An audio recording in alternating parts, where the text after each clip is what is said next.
Hello everyone, how are you guys doing? I hope you're all doing amazing. Another day, another video, and today we are solving the problem rotate array. In this problem, you are given an array nums and you're supposed to rotate it to the right k number of times, where your k can be any non-negative value. Now let's take an example and try to understand what does rotation to the right actually means. So if we take in the first example given to us, we are given an array 1 to 7 and the k is given to be 3. So when we rotate it k times, what we are trying to do is we are taking in the last value from the array and pushing it to the front. So we are moving the array to the right, and whatever element falls out of the array, we pick it up and place it to the first position. And that's what rotation to the right actually means. So when you rotate this array to the right one time, you're going to end up with 7, 1, 2, 3, 4, 5, 6. And then you're going to repeat the process again. This time your last element is going to be 6. And then you're again going to push it to the front of your array. And this is going to be 6, 7, 1, 2, 3, 4, 5. And then you're going to repeat the process. And now your element will be 5, 6, 7, 1, 2, 3, 4. So that would be your final array where your k is going to be 3, and that's why this is going to be your answer for the first example. So the construct of the problem is pretty simple, and I think the visualization is pretty straightforward. But the only thing that makes this problem a LeetCode Medium problem is the fact that you're supposed to solve it using constant space. So in this video, we are going to go through two solutions. First solution is going to solve it in linear time and linear space, and the second solution will solve it in linear time using constant space. The second solution, in my opinion, is a little bit more tricky and less intuitive, and it took me a little while to understand it myself, but I'll try to explain it my best, and I hope the explanation makes sense to you. So let's get straight into it. Let's get into the first solution so that we can quickly approach the second solution, which is the true solution of this problem. So we're going to go to the whiteboard and write down any array. Let's take in a smaller array because I don't want to write so many numbers. So there you are. And let's say your k is equal to 3 in this case. So when you repeat the steps we followed previously, you can see that you're going to end up with an array that looks like this, which is your 3, 4, 5, 1, 2. So instead of following the tedious process that we just discussed, where you see what your last element is, you pop it, and then you push it to the front of your array, where let's say you're using a queue type of structure or something, where your popping only takes O one time, but your pushing is going to take O of n time, and you're going to repeat this process k number of times, and it's super tedious. So one thing that you can quickly observe is the fact that whenever you're doing this operation k number of times, you're just basically putting your last k elements at the front of your array, and then you're going to place the first elements, which are the first n minus k elements, and push them to the end of your array. That's what you're doing in essence. And the question that arises after that is the fact that k is any natural integer. So we are not sure that if k will always be less than equal to the length of our array. And if we use this kind of a condition, we are basically supposing that k is always less than equal to the nums of array, because if k is greater than that length, then we are gonna end up out of the array and it's gonna be out of range either. So how can we solve it in cases where k is greater than the length of our array? So one thing to observe in this problem is the fact that if I keep rotating the array, so if I rotate it 2 more times in this particular case, I'm gonna end up with 1, 2, 3, 4, 5, because I'm gonna place the last k elements in the front and the front n minus k elements and push them to the end. Now, this clearly shows you that you're going to end up with the same array if you repeat the number of steps len array times. So one thing that you can quickly do to simplify your solution is the fact that you can take your k and mod it by the length of your array, because your k is always going to be less than your len array, and whenever you repeat the process len array times, you are going to end up with the same array. So you can subtract those iterations from there. So this is quickly going to reduce your problem somewhat here.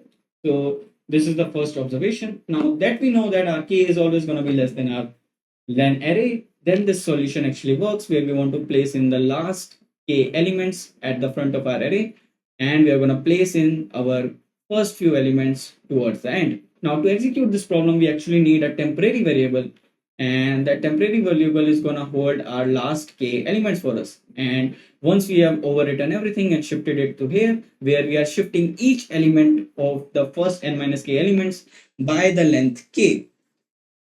Once we are done doing this, we will be able to actually use the temp variable and place all of the values from there to the first k elements inside of our array.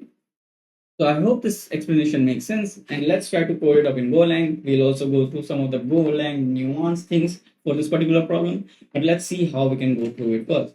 So let's say you want to instantiate a temporary variable, and this temporary variable is gonna be your slice of your nums, which is gonna hold your last k elements. Now to get your last k elements, what you can do is first define a variable which is gonna define the length of your nums, and then you just wanna pick in your last k elements, which is going to be n minus k and anything ahead of it. So the slices in Golang are pretty similar to the slices in Python. So you're just going to take in the element that starts at n minus k. For example, in this case, we are going to pick 7 minus 3, which is 4, and we are going to start from here and pick this up and anything ahead of it till the array ends. So this is going to be a temp variable, and then you're just going to iterate through your first n minus k elements and push them ahead by k. Now, one thing to notice here is the fact that if you start from the first index, you're going to override your values. So you don't want to do that. So basically, you want to go in the reverse order where you first push your last element to plus k index, and then you repeat the same for the other variables as well inside of your array. So to do that, we're going to start our index actually at n minus k, but we don't want to include the n minus k. We actually want to start one step behind of it. So we can instantiate it at n minus k minus 1, and we are going to keep repeating it till our I is greater than equal to 0, and then we are going to keep deducting it. So that's how you do a reverse loop in Golang. And during this loop, you're just going to update your nums I plus k to be your nums I. So that way you have pushed every element towards the end. Now the second part of the problem is that you want to iterate through the length of temp, and you want to place these values inside of your first nums element. So you're going to place it in nums I. So your nums I is going to be temp I for the first k elements, that is. So once you do that, you're actually going to end up with your final solution. So let's try to run this and see if there's any problem or not. Oh my god, you just received wrong answers. Now, why would that be the case? So let's look at what we actually returned. And we returned 234, 1, 2, 3, 4. Now that makes no sense. Where is 5, 6, 7? They are like completely gone. And we had stored them in temp, right? Did we? So the thing in Golang is that when you're trying to create a slice from an array, it actually points to the same memory location. So you're not actually creating a copy of those array elements, you are just pointing to them using a slice. So the problem here is that the temp variable still points to the same indices inside of our nums. And what are we doing in the next step? We are overwriting those values with our first k n minus k elements. And by doing that, we actually override our temp as well. So to actually solve this problem, we'll have to use empty array, and we are going to push the values from scratch in it. And we already saw that how can we make any kind of a type into actual values in Golang. And for array, for slices actually, this is not an array in Golang term, it is actually a slice. An array has a static size, and a slice can actually expand in the runtime. So this is a slice, and we're going to also specify the number of times the slice should repeat. So for now, we are going to keep the size as 0, and we'll keep appending to it as we go through our first n minus last k elements. So let's iterate through our last k elements, which is here n minus k. We're going to include it here, and we're going to go till our I is less than n, and we're going to increment our I. And in each of these cases, we are going to append to temp our nums I. Now, this is how the append operation actually works in Golang. There is no method of append to a slice. You just have to use the append as a function and provide the slice in your first variable and your value in the second variable. And this should be it. And if you do this, you are first creating your temp, and then you are updating and pushing your values to the end. And then finally, you are going to place your temp values into your num side. So let's run this and everything should work properly. Oh, we got a compiler, right? Value of temp number use. Oh, yeah. So append is not an in-place operator like it is in Python for Golang. You are going to actually have to reassign its value to temp to actually update your temp variable. So now everything should work. Cool. Our answer is accepted. Let's try to submit it to see if it is actually correct in all of the cases or not. And I hope the Golang specific things for this particular problem make sense because I think there was a lot of learning here. First problem since we slice, then how we append to its value and all that. So now we are facing a runtime error because our index is out of range. Why would that happen? N minus k has actually gone greater.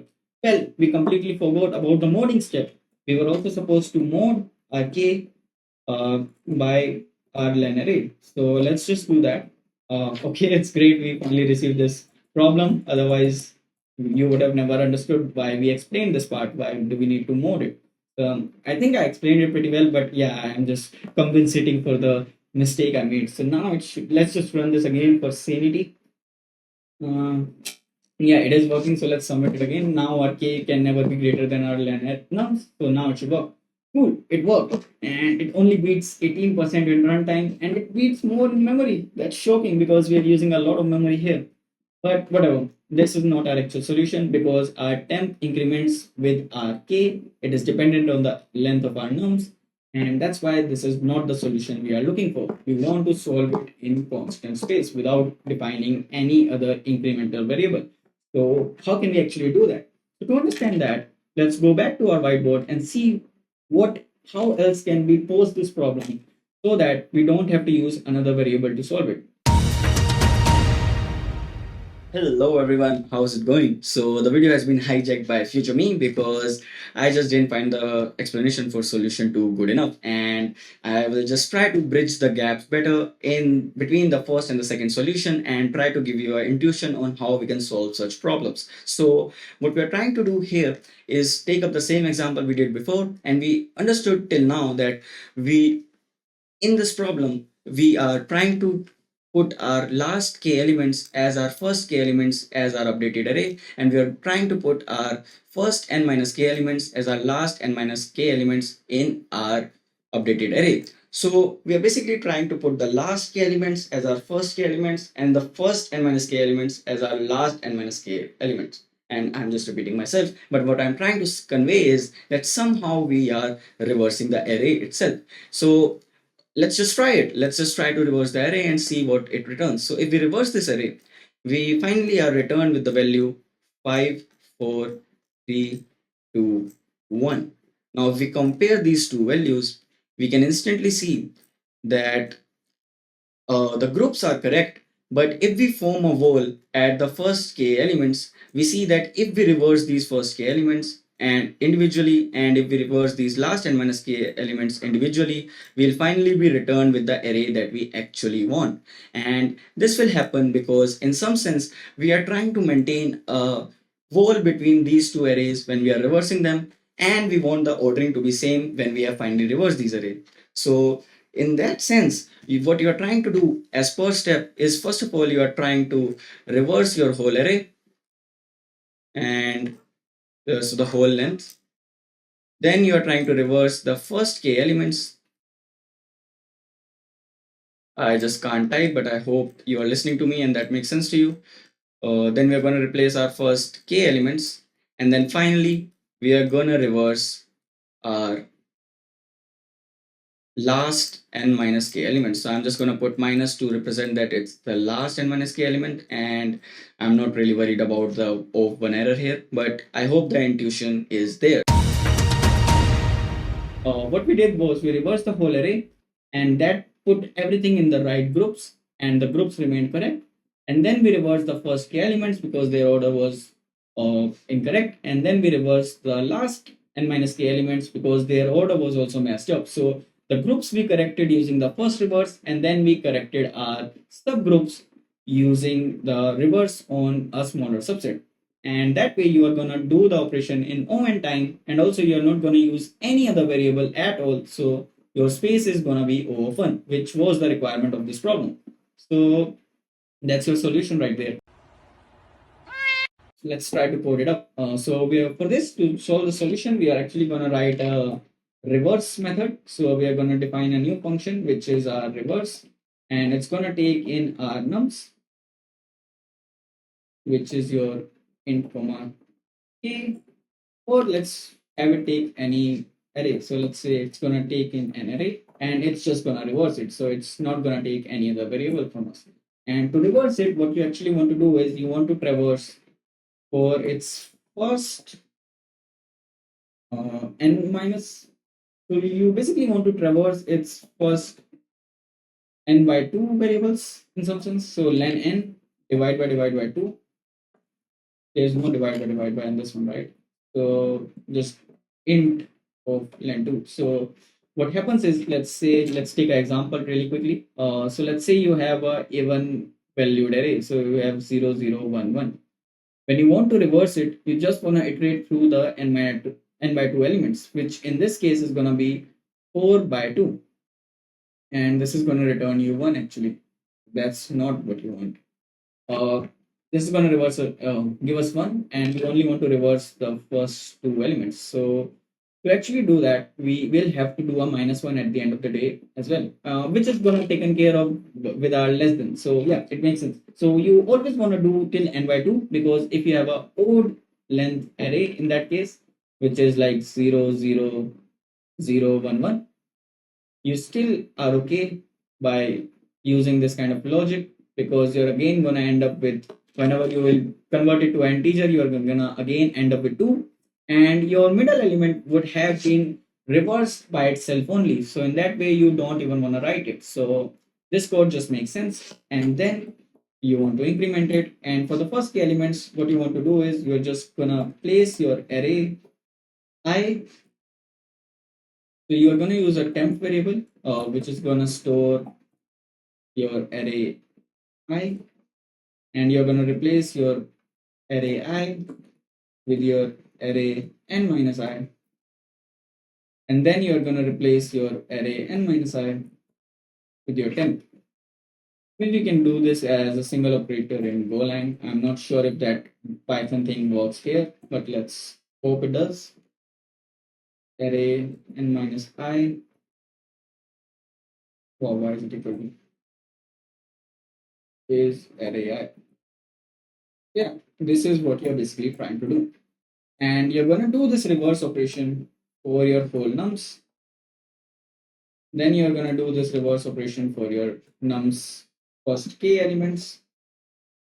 And then you're going to do this reverse operation for your nums last n minus k elements, which is just greater than k elements. So do you actually want to include k here? Let's try to think about it. So 0 1 2, and your k was 3, so you don't want to include the k, and in this case you do want to include the k. So yeah, so this ranges make sense, and this should wait. Let's just try running this now. Oh, face error, unexpected name reverse, unexpected name reverse, expected this. Why would that happen?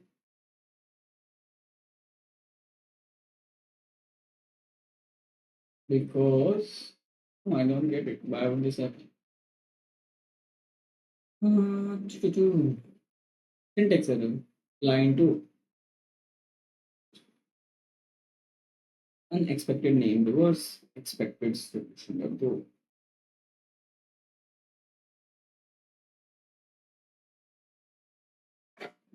Should we define it outside of our function? I bet that's not the issue, but I'm just trying to see if that is the case or not.